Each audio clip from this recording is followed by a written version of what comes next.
À tous ceux qui pensent que l'astrologie c'est des conneries, savez-vous que c'est la lune qui contrôle les mouvements de la mer et que les marées hautes ou les marées basses dépendent du cycle lunaire? Et si la lune peut influencer les mouvements de la mer, ô combien toi, un être humain qui est composé de 70% d'eau, t'es influencé par les cycles lunaires? Pour rappel, les cycles menstruels des femmes dépendent des cycles lunaires. Ce n'est pas par hasard que l'islam est représenté par un croissant de lune. Et ce n'est pas par hasard que, à la naissance de Jésus, comme nous le dit la Bible, les trois mages ont dû suivre son étoile pour trouver son lieu de naissance. L'étoile est un astre, d'où l'astrologie est définie comme une étude d'étoiles. Et je pense que vous n'êtes pas sans le savoir que vous êtes aussi des étoiles. Nous sommes tous des étoiles, des stars. Et c'est grâce à l'influence que les étoiles peuvent avoir sur toi, sur nous, que l'on peut prévoir l'avenir d'une personne, que l'on peut prévoir le chemin de vie d'une personne. C'est vrai que beaucoup de gens se limitent au signe solaire d'une personne. Ça veut dire quand on dit que tu es taureau, ça veut tout simplement dire que le jour de ta naissance, le soleil se trouvait à la constellation du taureau.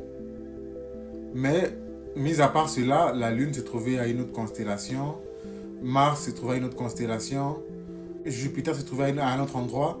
Et c'est justement à chaque endroit où chaque planète se situe, définit l'influence qu'il y aura dans ta vie en fait. D'où l'importance de savoir lire son thème astral. Ça veut dire que c'est l'astrologie qui représente toutes les étoiles dans le ciel le jour où tu es né, tout simplement. Et en parlant d'astrologie, je tenais à vous rappeler que dans quelques minutes, nous allons avoir une super lune. Et une super lune, ça veut dire que la lune sera à son périgée, ce qui veut dire il sera au plus proche de la Terre. Et quand il est à son apogée, il est un peu plus loin de la Terre, quand il tourne dans son orbite. Et cette super lune va durer du 17 au 19 octobre. Et il se peut que tu ressentes son influence. Cela dépend de ton signe astrologique. Bon, après, voilà, je ne vais pas rentrer en détail. Mais il se peut que tu ressentes son influence, que tu te sentes un peu irrité, que tu te sentes un peu... que tu sens des émotions remontées, des émotions du passé remontées. Et ben, cette pleine lune, en fait, vient te faire un nettoyage des anciennes émotions, un nettoyage karmique même, je pourrais le dire. Donc, je pense qu'il serait conseillé de prendre du temps pour vous, de prendre du temps avec vos proches, d'éviter de s'énerver. Il y aura sûrement des événements. Je pense qu'il y a des gens qui sont tellement sensibles qui ont déjà commencé à ressentir, à voir des événements revenir à eux parce que c'est une pleine lune qui vient vraiment ressortir certaines blessures du passé. Il se peut que tu vas rencontrer des anciennes personnes de ton passé qui viendront réveiller certaines émotions.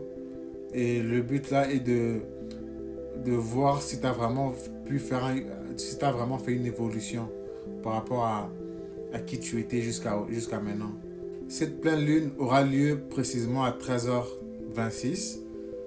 La lune se situe actuellement dans la constellation du Bélier, tandis que le soleil, lui, entre dans la constellation de la Balance. Et donc, n'hésitez pas à faire des bains spirituels, des bains de nettoyage à base de sel, clous de girofle et autres. Vous pouvez trouver des astuces sur YouTube ou même sur TikTok. Hein. Donc voilà, prenez soin de vous. On se dit à la prochaine.